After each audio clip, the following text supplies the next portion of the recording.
دیسی سو وظیفه شته چې الله می ګناهونه وریږي. دا څومره ښکلی تپوس دی. ګناهونه څه شی ریږي؟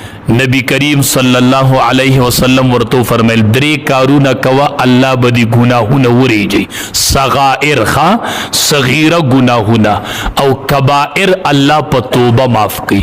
خدا صغائر ګناهونه نه دي واړه د ورځې داسې ټک ټوک د سړي نه شوي که نه، نو د دې وظیفه څه ده چې زما دا ګناهونه وریږي؟ نبی کریم صلی الله علیه وسلم ورته فرمایل درې کاره: اسباغ الوضوء علی المکاره، کامل او دس په کامل طریقه کول، اسی شړشوت نه، اسی لتی شوت نه.